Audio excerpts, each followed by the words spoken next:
శ్రీనివాస్ మనతో లైవ్లో జాయిన్ అవుతున్నారు కౌంటింగ్ సెంటర్ దగ్గర నుంచి. శ్రీనివాస్, ఏంటి మీ దగ్గర ఉన్న ఇన్ఫర్మేషన్?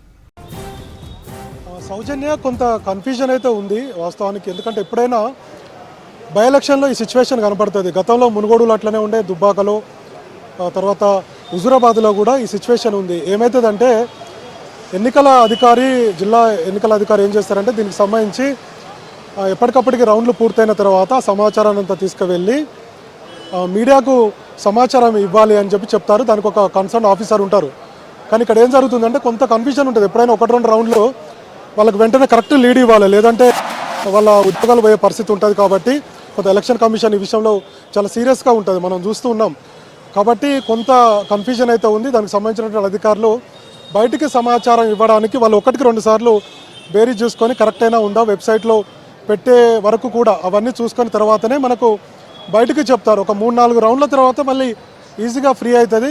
గతంలో మునుగోడులో చూసాం. మునుగోడులో ఒకసారి బీఆర్ఎస్ కానీ, ఇంకొకసారి బీజేపీ కానీ అట్లా ఒక 2-3 సార్లు వచ్చింది. అది కూడా ఇబ్బంది అయింది.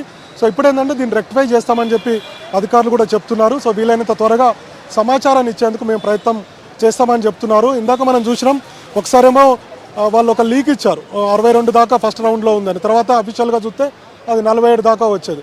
సో ఇప్పుడు సెకండ్ రౌండ్లో కూడా కొంత కరెక్ట్ ఇన్ఫర్మేషన్ ఇస్తామని చెప్తున్నారు. అంటే అఫీషియల్గా చెప్పిన దాకా మీరు ఆగండి అంటున్నారు. ఇక్కడ ఏం జరుగుతుందంటే ఏజెంట్లు ఆయా పార్టీలకు సంబంధించినటువంటి వాళ్ళు లోపల ఉంటారు. వాళ్ళు బయటకు వచ్చి వాళ్ళకి సంబంధించినటువంటి నాయకులకు, రాష్ట్ర నాయకులకు ఫోన్ చేసి చెప్పేటువంటి క్రమంలో మీడియా ఏం చేస్తుందంటే, సో ఫస్ట్ రౌండ్ ఎంత వచ్చిందన్న, రెండో రౌండ్ ఎంత వచ్చిందని మనం అడుగుతాం. అడిగినప్పుడు వాళ్ళకు ఒక ఫిగర్ చెప్తారు. ఆ ఫిగర్ ఆల్మోస్ట్ కన్ఫర్మ్ అయ్యి ఉంటుందని చెప్పి మనము బయటికి చెప్పేటువంటి ప్రయత్నం చేస్తాం. అందులో భాగంగానే కొంత కన్ఫ్యూజన్ క్రియేట్ అయింది. సో ఇప్పుడు 3వ రౌండ్ నుంచి మేము చాలా క్లియర్ కట్గా అంత సమాచారం ఇస్తామని చెప్పారు. సో మీడియాకు కూడా వాళ్ళు విజ్ఞప్తి చేశారు, పూర్తి స్థాయిలో సమాచారం వచ్చేంత వరకు ఆగండి అని చెప్పారు. ఇంకొక వైపు మీరు ఆయా నాయకులు అంటే కౌంటింగ్ ఏజెంట్లు చెప్పేది నమ్మకండి, సో సోషల్ మీడియాని మీరు పెద్దగా చూడకండి, మేము అఫీషియల్గా అథెంటిక్గా ఇన్ఫర్మేషన్ ఇచ్చిన తర్వాతనే మీరు దాన్ని ప్రసారం చేయండి, ఒక కన్ఫ్యూజన్ వద్దు అని చెప్తున్నారు. కొంత అధికారులు కూడా ఏంటంటే 1-2 సార్లు, ఇందాక మనం చెప్పినట్టుగా సౌజన్య, 1-2 సార్లు చూసుకొని వాళ్ళ లీడ్ని, తర్వాత ఇప్పుడు కాంగ్రెస్కి ఎన్ని ఓట్లు వచ్చాయి, తర్వాత బీఆర్ఎస్కి ఎంత వచ్చాయి, బీజేపీకి ఎన్ని ఓట్లు వచ్చాయి, సో మైనస్గా చేస్తే లీడ్ ఎంత ఉంది, ఇవన్నీ చూసుకొని వాళ్ళు వెబ్సైట్లో అప్లోడ్ చేయాల్సి ఉంటుంది. సో కొంత కన్ఫ్యూజన్ అనేది కామన్గా ఎప్పుడైనా బై ఎలక్షన్ సమయంలో ఇట్లాంటిది క్రియేట్ అయితేనే ఉంటుంది. దాంతో సో ఎవరు లీడ్లో ఉన్నారు ఏంటనేది మనకు ఒక 3-4 రౌండ్ల దాకా కూడా కొంత గందరగోళమైనటువంటి పరిస్థితుల్లో ఉంటే అధికారుల తీరుతో కూడా సమస్య ఉంటుంది. సో కొంత సీనియర్ అఫీషియల్స్, తర్వాత కొంత అనుభవం ఉన్నటువంటి అధికారులు ఉంటే ఖచ్చితంగా ఆ సమాచారం ఈజీగా బయటకు వచ్చేటువంటి అవకాశం ఉంది.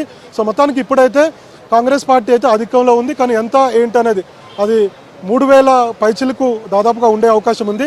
సమాచారం వస్తుంది బయట, ఇక్కడ ఉన్నటువంటి మీడియా పాయింట్లో ఉన్నటువంటి వాళ్ళందరూ కూడా సమాచారం వస్తుంది నాయకుల నుంచి, కానీ అది కాదు.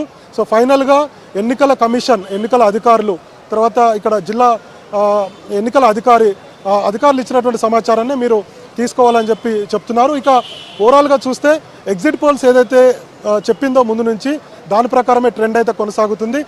గతంలో దానికంటే ముందు టీఆర్ఎస్ కొంత ఈ ఉప ఎన్నికల్లో మరోసారి గెలుస్తుందని చెప్పి సర్వే రిపోర్ట్లు వచ్చినప్పటికి కూడా తర్వాత మారాయి పరిస్థితులు. సో అధికార పార్టీకి అనుకూలంగా జూబ్లీహిల్స్ ప్రజలు ఉన్నట్టుగా మనకు ట్రెండ్ చూస్తే తెలుస్తుంది. 20 రౌండ్లునే ఇప్పటికి 3 అయ్యాయి. సో 4వ రౌండ్ కూడా ఇప్పుడు కొనసాగుతుంది. 3వ రౌండ్లో ఎంత ఏంటనేది అఫీషియల్గా ప్రకటిస్తామని చెప్పారు. సో అఫీషియల్గా ప్రకటించిన దాకా మనం వెయిట్ చేద్దాం. ఇంకొక వైపు రాజకీయ అంశాల విషయానికి వస్తే, సో ఇప్పుడు ఇక్కడ 3 అభ్యర్థులు కూడా జూబ్లీహిల్స్ పోటీ చేసినటువంటి నవీన్ యాదవ్ ఉన్నాడు, అట్లనే సునీత ఉంది, తర్వాత లంకల్ దీపక్ రెడ్డి, వీళ్ళందరూ కూడా ట్రెండ్స్ను చూస్తున్నారు. ఏ విధంగా ఎక్కడెక్కడ బూతుల్లో ఎట్లా ఉంది, ఎట్లా రాబోతున్నాయి, భవిష్యత్తులో ఇంకా రానటువంటి ఇంకా లెక్కించాల్సినటువంటి బూతుల్లో అంచనాలు వేసుకుంటున్నారు. సో ఫైనల్గా అయితే కాంగ్రెస్ పార్టీ ముందు నుంచి అనుకున్నట్టుగా ఆధిక్యంలో కొనసాగుతుంది. నవీన్ యాదవ్ బలమైనటువంటి అభ్యర్థిగా మనకు కనిపిస్తుంది. ముందు నుంచి ఏదైతే రాజకీయ విశ్లేషకులు కానీ, లేదంటే ఎగ్జిట్ పోల్స్లో కానీ, లేదంటే కొంత జూబ్లీహిల్స్లో ఉన్నటువంటి పబ్లిక్ ఏదైతే మాట్లాడుకున్నారో అదే జరుగుతుంది. సో ఈ కాంగ్రెస్ పార్టీ గెలిచేటువంటి అవకాశాలు అయితే మనకున్నాయి. ఎందుకంటే 3-4 రౌండ్లు అంటే దాదాపుగా ఇప్పటికే ఒక ప్రతి అంటే 20,000, తర్వాత ఒక 50-60 వేల వరకు మనకు ఓవరాల్గా మొత్తం చూస్తే 194,000లో ఇప్పటి వరకు 3 రౌండ్లలో సుమారుగా 40 నుంచి 50 వేల ఓట్ల లెక్కింపు అయితే పూర్తయిందని చెప్పి మనకు అంచనా ఉంది. సో అఫీషియల్గా సమాచారం రావాలి, అఫీషియల్గా వచ్చిన తర్వాతనే మీరు ఇవ్వండి అని బయటికి పబ్లిక్ చెప్పాలని ఎన్నికల అధికారులు అయితే కోరుతున్నారు. చూద్దాం ఇప్పుడు 3వ రౌండ్ అఫీషియల్గా ప్రకటించాల్సి ఉంది. 4వ రౌండ్ అయితే కొనసాగుతుంది. 4వ రౌండ్లో కూడా కాంగ్రెస్ పార్టీ ఆధిక్యత ఉందనేది చెప్తున్నారు. అఫీషియల్గా మనకు సమాచారం రావాల్సి ఉంది సౌజన్య.